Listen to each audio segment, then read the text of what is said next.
और उमराव जी ने जिस प्रकार से स्पष्टता की उस विषय की, और एक बात मैं ज़रूर कहना चाहूँगा इसमें एडिशनल कि मैं इसमें मुख्य किरदार जो है सीएम का वो निभा रहा हूँ, और एक प्रदेश का मुखिया साफ सुथरा हो, कानून व्यवस्था हो या व्यवस्था का धर्म हो, वो निभाना जो जानता है, और जानपद यानी कि जो लोग हैं, नागरिक हैं उस प्रदेश के, उनकी सुखों की व्यवस्था करना, कानून व्यवस्था को बराबर बरकरार रखना, और जिस प्रकार से जो गुंडागिरी है या माफियागिरी है किसी भी प्रकार की, उसका निर्मूलन किस प्रकार से करना है और नागरिक कैसे सुख शांति से रह सकते हैं, इसकी व्यवस्था, उस व्यवस्थापन का धर्म करना जो जानता है, वैसा सीएम यदि एक ऐसे प्रदेश में आता है कि जहां राज्यकर्ताओं ने क्या क्या धमाल मचाई है और कैसे अपनी अपनी सिर्फ स्वार्थ के लिए ही वहां बैठे थे और कैसा राज्य उन्होंने कर दिया, और उसके बाद एक व्यक्ति जब वहां आता है तो कैसे सुचारू रूप से व्यवस्थापन होता है, इसका ये जीता जागता मूर्तिमंत उदाहरण है। और सारे उसमें इंसिडेंट्स है, और इसी के लिए इसका नाम द यूपी फाइल्स ऐसा रखा है। और उस फिल्म में मैं हूँ, इसलिए मैं आभार प्रकट करता हूँ ओसवाल फिल्म्स का, नीरज सहाय जी हमारे निर्देशक, हमारे लेखक स्टालिन गिल और सारे कुलदीप जी और मेरे सारे साथी कलाकार। यहाँ जो जितने भी कलाकार बैठे हैं ना, वो एक्टर्स हैं, और मेरे हिसाब से एक्टर्स ये स्टार है, क्योंकि कोई ना कोई वो थिएटर करके आए हैं, ओके, और तब जाके वो हर फिल्म में आधार स्तंभ होते हैं, पिलर होते हैं, और इसलिए यहां बैठा हर एक एक्टर ये स्टार है। चाहे वो मिलिंद भाई हो, चाहे वो मंजरी जी हो, चाहे वो अवतार गिल जी हो, चाहे अशोक समर्थ हो, या हमारे भाई किधर गए, अरे अली अली चला गया, अरे अली कितना होनहार एक्टर है, मैं तो समझ रहा था यहीं पर बैठा है, ओके। तो मुझे ऐसा लगता है कि सारे साथी कलाकार और यहाँ पर बैठे हैं हमारे प्रधानमंत्री जी जैसे ही दिखने वाले, उनसे आप पूछेंगे तो बहुत अच्छा वक्तव्य भी देते हैं। तो ये सभी लोग स्टार हैं, और सभी ने अपना काम इतना जबरदस्त किया हुआ है जो आपको टीजर से भी पता चल जाएगा, और एक ऐसी बात को वाचा देने का काम ये फिल्म कर रही है कि जो हर कोई भारत का नागरिक है वो उसे देखना चाहेगा ही। और इसलिए मैं कुछ न ज्यादा बोलते हुए I will hand it over to Rupali ji. Thank you, thank you.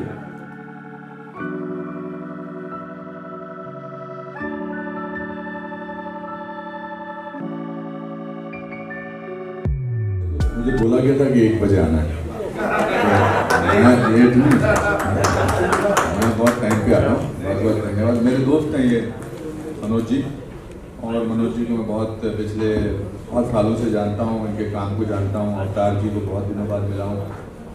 तो मनोज जी ने मुझे कहा कि मेरा इस फिल्म पे भरोसा है और मैंने अच्छा काम किया है, फिल्म अच्छी है, तो आप आ जाइए।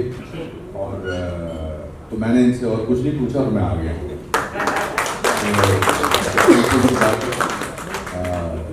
ये फिल्म आई एम श्योर वो सही वक्त पे बन रही है, सही वक्त पे बननी भी चाहिए, और काफ़ी लोगों का इसमें साथ है। जितने भी मंच पे लोग खड़े हैं, कुछ को मैं जानता हूँ, कुछ शक्ल से ठीक लग रहे हैं,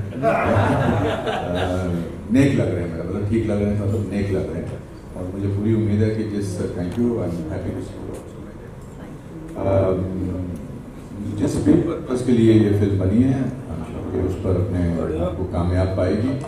और मेरी शुभकामनाएं हैं कि ये इस तरह की फिल्में, अलग अलग किस्म की, अलग अलग थीम की फिल्में जो हैं, कश्मीर फाइल्स ने खोला एक रास्ता ऐसी फिल्मों के लिए भी जो लीग से हटके है लेकिन अच्छी जा सकती है अपने तथ्य के ऊपर। और मेरी शुभकामनाएं आप सबको। Congratulation and well done. Thank you so much.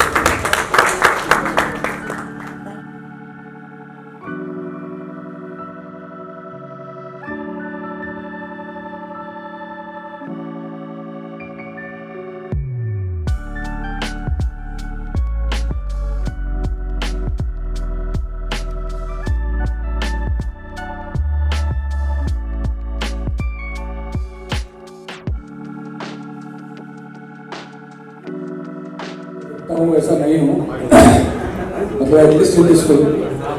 तो thank you for inviting me here and it was a pleasure being a part of this film and definitely about my character. मुझे देख के आपको पता चला होगा कि मैं किस प्रकार का किरदार इसमें निभा रहा हूँ, तो मैं इसको एलाबोरेट नहीं करना चाहता हूँ। So thank you so much. Yes sir, और बोलना तो जो है वो बाकी सब लोगों ने बोल दिया। मैं ये कहूँगा कि इस इंडस्ट्री के अंदर हम सभी लोग, डायरेक्टर हो, एक्टर हो, म्यूजिशियन, कोई भी हो, सब लोग अपने अपने डिपार्टमेंट के माध्यम से व्यक्त होने का काम करते हैं। अपने सोसाइटी के प्रति, अपने आसपास की व्यवस्था के प्रति वो रिएक्ट होते हैं। मैं भी इस फिल्म के अंदर जो छोटा सा किरदार है मेरा, तो मैंने राइटर ने लिखे हुए शब्दों की भी इस व्यथा को साझा करने की कोशिश की है, जिसको हम ये कहेंगे कि व्यक्त होने की कोशिश की है।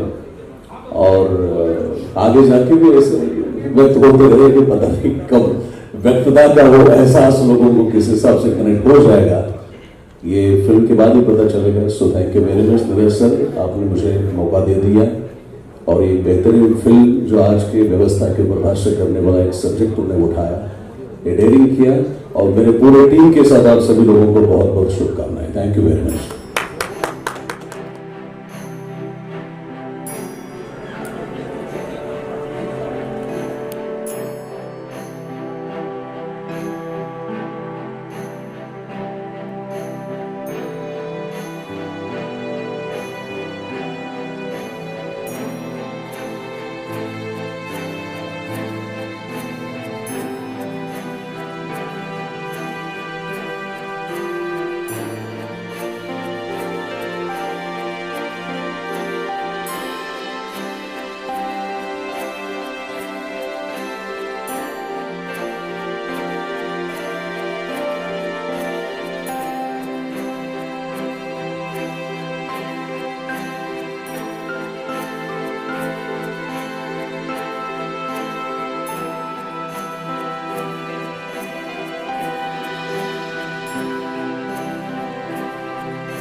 सबसे पहले तो मैं ओसवाल फिल्म्स का आभार प्रकट करना चाहूँगा कि उन्होंने ये फिल्म बनाने की सोची। इसलिए कुलदीप उमराव ओसवाल जी का, प्रोड्यूसर का मैं आभार प्रकट करता हूँ एज एन एक्टर। और उनके जो पिताजी हैं उमराव ओसवाल जी, उनके जहन में ये बात आई और उन्होंने ये बात रखी, और नीरज सहाय जी जो हमारे डायरेक्टर हैं उन्होंने डायरेक्ट की।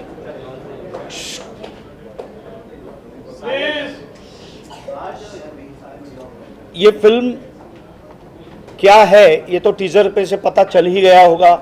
उसका टाइटल भी है द यूपी फाइल्स। आजकल सारी फाइल्स निकलने लगी हैं, कश्मीर की भी फाइल निकली, उसके बाद केरल की निकली। अब ये यूपी फाइल्स क्या है?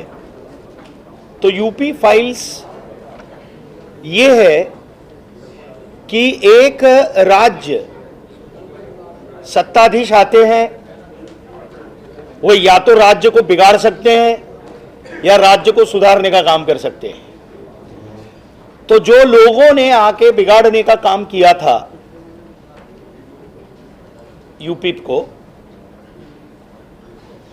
वो काम एक सीएम, नया सीएम आके क्या क्या कर सकता है और कैसे सुचारू रूप से व्यवस्था और व्यवस्था का धर्म प्रस्थापित कर सकता है। व्यवस्था का धर्म यानी क्या कि जो लोग हैं, नागरिक हैं, उनके सुखों की व्यवस्था करना, ये राज्यकर्ता का धर्म है ना, वो धर्म की बात कर रहा हूं। और व्यवस्थापन का भी एक धर्म है, यानी व्यवस्थापन कैसा होना चाहिए और किस प्रकार से सुचारू रूप से राज्य चले, इसके लिए यदि एक सीएम सोचता है तो वो क्या परिवर्तन ला सकता है, यह है यूपी फाइल्स। सर, अगर किरदार को लेके बात करें, क्या क्या तैयारियां करनी पड़ी, क्या क्या प्रिपरेशन करनी पड़ी, अगर उस बारे में कुछ बताया। देखो, ऐसा है कि इसमें मैं चीफ मिनिस्टर का रोल अदा कर रहा हूं। सिनेमा ये समाज का आईना है, समाज में बनती चीजें हैं, उसको प्रॉपर ढंग से दिखाना। ओके, ये सिनेमा, नाटक, कोई भी परफॉर्मिंग आर्ट का जो माध्यम है वो करता है। तो मैं सीएम का पार्ट निभा रहा हूं, तो उसके संवाद, उसकी जो कथा है, उसको देखकर कैसा होगा उसका विचार विनिमय, और उन्होंने जो भी संशोधन किया था डायरेक्टर साहब ने, वो भी मेरे साथ साझा किया। और उसके बाद फिर मुझे लगता है बात होने के बाद 3-4 महीने के बाद हम फ्लोर पर गए और पूरी फिल्म जो है वो मुझे लगता है 2 टुकड़ों में उन्होंने पूर्ण की। तो उसकी तैयारी क्या है, देखो, संहिता जो होती है, जो स्क्रिप्ट होती है और कैरेक्टराइजेशन जो किया हुआ है, वो देखकर और उसको समझकर ही आपको परफॉर्म करना पड़ता है। ओके, अब ऐसा नहीं है कि भैया आप किसी की मिमिक्री करो तो वैसे लगेंगे, ऐसे जरूरी नहीं है। उसका सोल क्या है, वो रोल का, उसकी आत्मा क्या है, वो समझ ले और परफॉर्म करे। वही मैंने काम किया है। सर, आने वाले लोकसभा चुनाव को लेकर मूवी लॉन्च की गई है क्या? ऐसा मैंने कहा? नहीं सर। मैंने कतई नहीं कहा। आपको जो समझना है वो आप समझिए। और ऐसा है कि समाज में हो रही बातें, हमारे आसपास हो रही बातें, वो तो कभी भी कॉन्टेम्पररी है ना। तो अब आपको लगता है कि ये आया चुनाव इसलिए ये फिल्म आ रही है, कि तो मुझे नहीं लगता ऐसा है। सर, एक फिल्म आई थी नायक, उसमें एक दिन का सीएम बने थे अनिल कपूर जी, उससे सिमिलर है कुछ थोड़ा? यहाँ एक दिन का नायक नहीं है ये एक दिन का नायक बना नहीं है। जो किरदार है मेरा, वो एक दिन का नायक नहीं है, प्रॉपर व्यवस्थित नायक है। कुलदीप जी, इस तरह के टॉपिक को टच करना ही बहुत बड़ी बात है, बहुत चैलेंजिंग काम है। एज अ प्रोड्यूसर, आपके साथ, आपके पास क्या क्या चैलेंजेस थे इस फिल्म को लोगों के सामने प्रेजेंट करने के लिए, और थोड़ा सा बताइए कि ये टॉपिक को चुनने का क्या आपने सोचा था उसके बारे में। फर्स्ट ऑफ ऑल तो पहले इनसे इंस्पायर होके हमने ये मूवी सोचा नहीं था, ऐसा था दिमाग में करेंगे। फिर एक दिन नीरज जी मिले, फिर काफ़ी बातचीत हुई, फिर स्क्रिप्ट लिखी गई, काफ़ी बार लिखी गई, उसको चेंज किया करते गए। फिर बाकी था ऐसा ही कि एक फाइल बननी चाहिए, एक फिल्म बननी चाहिए, फिर इंस्पायर होते हुए बन गई। क्या योगी जी से हमने बात हुई थी इस बारे में कि आपके नहीं, इंस्पिरेशन की बात कर रहे हैं वो, किसी भी चीज को लेकर इंस्पायर होना, किसी व्यक्तित्व को लेकर इंस्पायर होना, कुछ घटनाओं को लेकर इंस्पायर होना, क्योंकि कथा तो वही से ही बनती है, किसी भी चीज से इंस्पायर होके ही बात बनती है ना, है ना, वही वो कर रहे हैं। लेकिन सर, मैं आपको पूछना चाह रहा हूँ कि क्या आपने योगी जी से बात की है कि आपकी जो किरदार है आपका, उसके ऊपर हम फिल्म बनाने जा रहे हैं, और क्या ऐसा कोई प्लान है कि इसकी स्पेशल स्क्रीनिंग रखी जाए योगी जी के लिए? अगर इस बारे में कुछ शेयर करें आप। अभी ऐसी कोई चर्चा नहीं, ऐसा है प्रभु कि एक तो वो फिल्म योगी जी पर ही है, ऐसा भी कोई कमिटमेंट नहीं है सर, क्योंकि यहाँ पे यूपी की सुनिए, और अगर स्वयं उत्तर प्रदेश के मुख्यमंत्री अगर देखना चाहेंगे तो ज़रूर उनके लिए हम लोग डेफिनेटली स्क्रीनिंग रखेंगे ही, और हम चाहेंगे कि वो भी देखें, निश्चित रूप से चाहेंगे। सर पूरी स्क्रिप्ट के बारे में बताऊं? हाँ कि बताइए। एक विचार कैसे आया, शॉर्ट में ही बता। I am in real estate business, मेरे काफ़ी सर्कल है यूपी के। तो हमारे एक दबंग कह सकते हैं कि हमारे एरिया में गिने जाते थे मिस्टर CDC, उन्हें यूपी जाना था तो वो जीप लेकर के निकले थे। वो बोले यार ऐसे टाइम में हमें पहुंचना पड़ेगा, जो घटना बनी कि यार शाम को अगर वहाँ पहुँचते तो हम प्रवास नहीं कर सकते, ट्रक मतलब सफ़र नहीं कर सकते, लोग लूट लेते हैं। मुझे आश्चर्य हुआ, ये कुछ साल पहले की बात, कि यार इस ज़माने में भी अभी तक ऐसा राज्य है जहाँ पर लूट खसोट होती हो। मैंने कहा यहाँ तो आप राजा कहलाते और वहाँ ऐसी हालत है। बोले हाँ यार, अभी कुछ समय पहले हमारा साल भर पहले मिलना हुआ, बोले यार अब बहुत सुकून है, कभी भी जाओ कोई तकलीफ़ नहीं होती। मैंने कहा ऐसा क्या हो गया भाई कि इतने कम टाइम में ये बदल गया।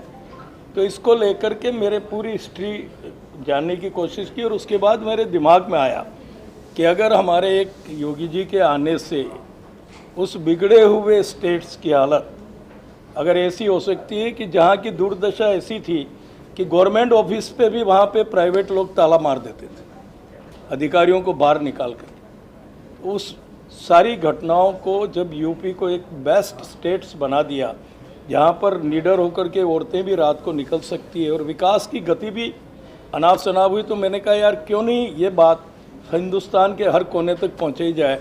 ऐसा सोच करके नीरज जी और हम बैठे थे हमारे गार्डन में, और बैठे बैठे ऐसा विचार आया और हमने कहा यार एक फिल्म बना दी जाए और इसको कार्य रूप दिया जाए। मंत्री जी, आपसे जानना चाहूँगा आपके किरदार के बारे में बताइए और कैसा एक्सपीरियंस रहा फिल्म में काम करने का। तो इस फिल्म में जो मैं किरदार निभा रही हूँ वो बेसिकली एक स्ट्रॉन्ग कॉप का है। किसी भी पूरा डिटेल में, हाँ। कॉप नहीं समझेंगे लोग।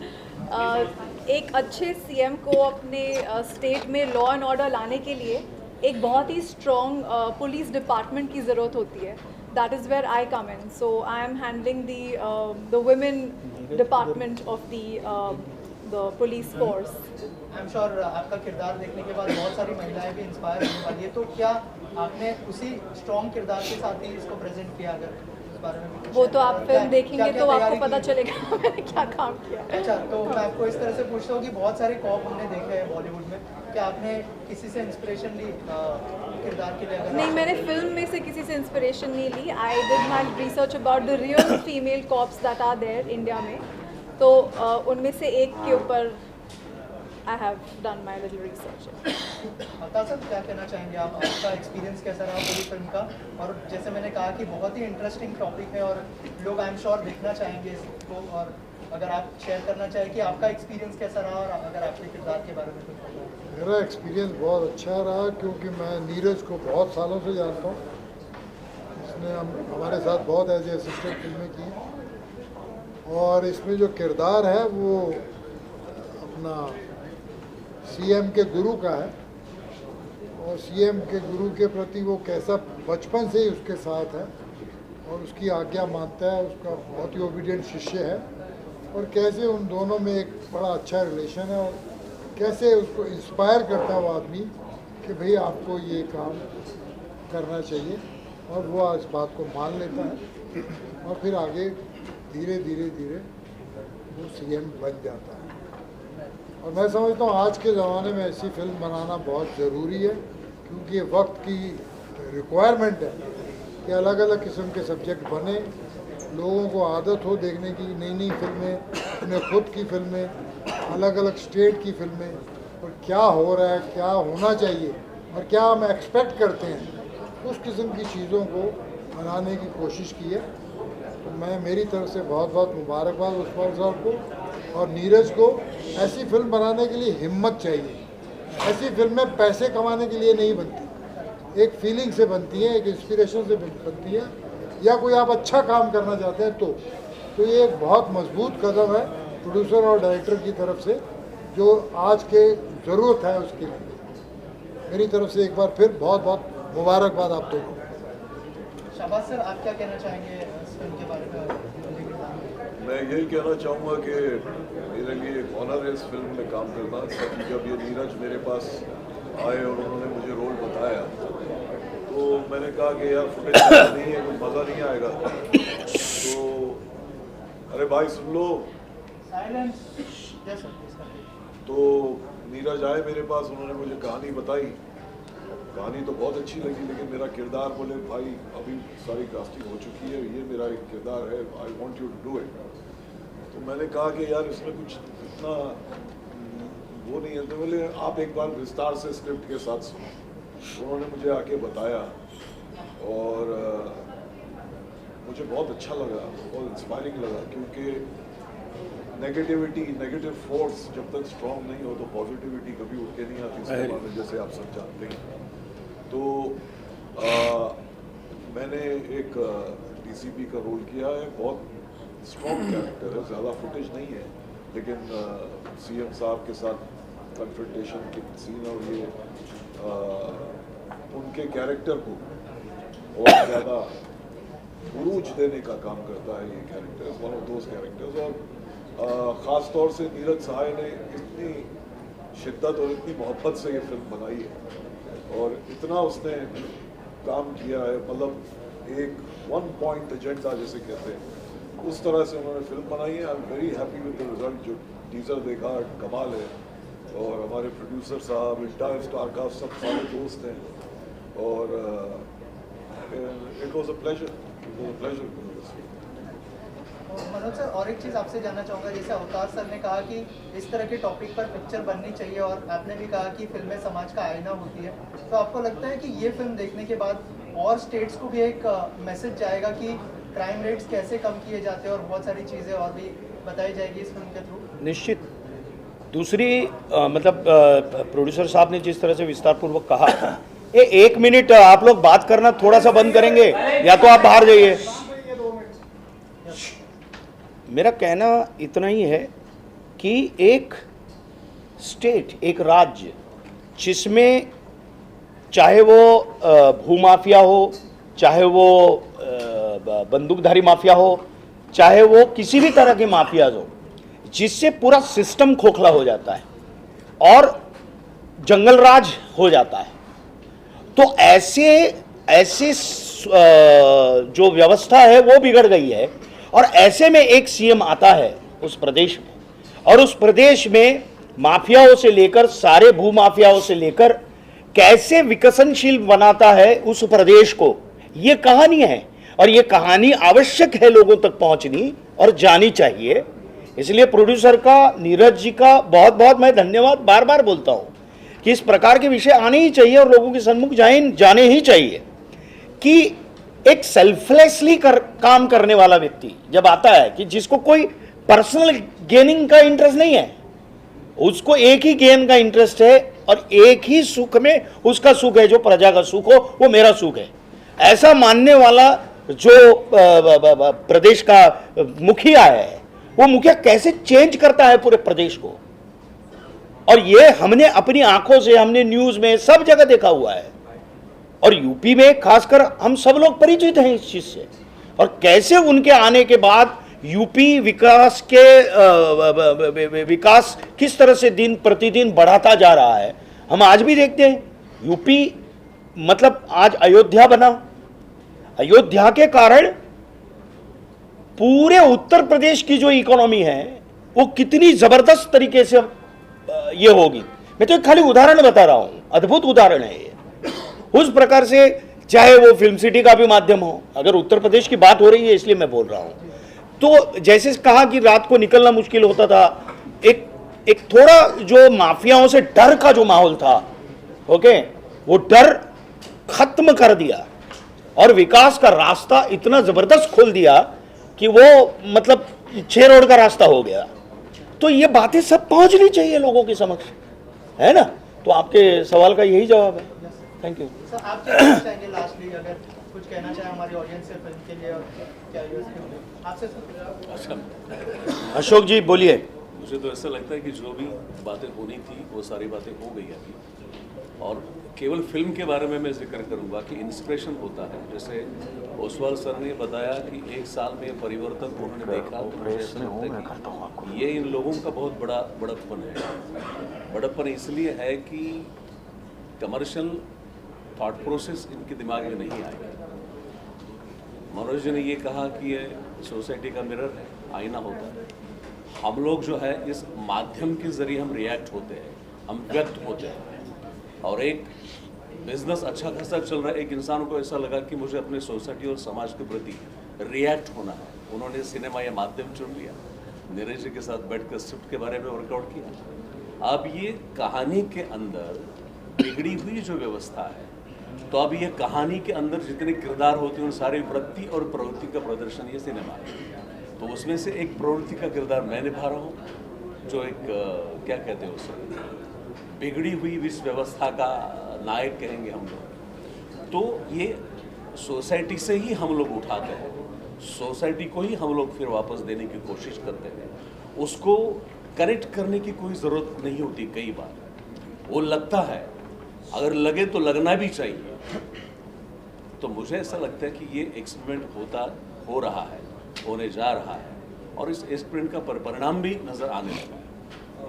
आपसे सवाल हैं, आप फिल्म के डायरेक्टर हैं, ये फिल्म दर्शकों कब देखने को मिल सकती है, किस तरह से आप प्रमोशन कार्य करेंगे? ये तो 8 मार्च को रिलीज है प्लानिंग में, बाकी अभी आज से शुरू हो गया प्रमोशन, तो भी कंटिन्यू चलता रहे 8 तक।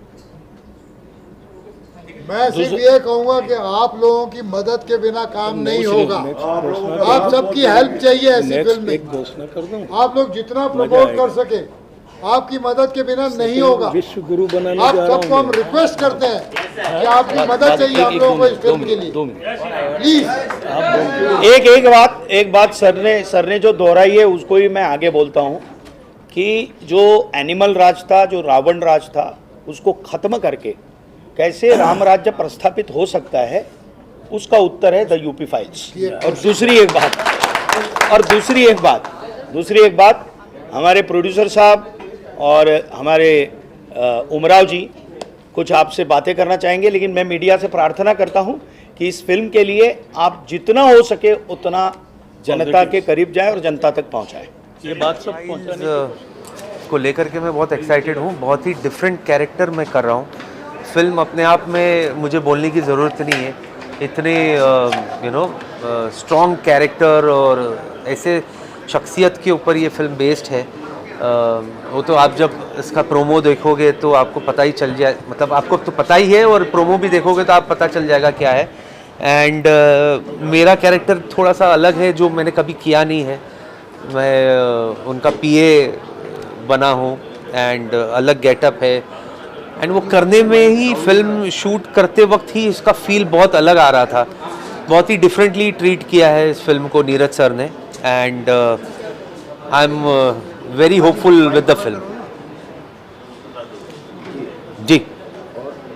और फिल्म दिस फिल्म एक पूरी जो पॉलिटिकल पृष्ठभूमि है, और हमारी कंट्री में फिल्में और पॉलिटिक्स भी वो हैंड इन हैंड, तो इसके बारे में थोड़ा सा आप बताइए, व्हाट डू यू थिंक? नहीं, मैं पॉलिटिक्स के बारे में इतना नहीं जानता तो मैं कुछ कहूँगा नहीं, बट एज एन एक्टर हमें जो कैरेक्टर मिला है हमने वो निभाया है। एंड मुझे ऐसे लगता है कि ये फिल्म पॉलिटिकल का वो नहीं है, एक शख्सियत है, वो एक पर्सनालिटी है, एक फिगर है जिनके साथ क्या हुआ है, जिसको उन्होंने किस तरीके से फेस किया, हैंडल किया, उस पर ये बेस्ड है। So as an actor to perform the character which was assigned to me, I am very happy and looking forward for the release.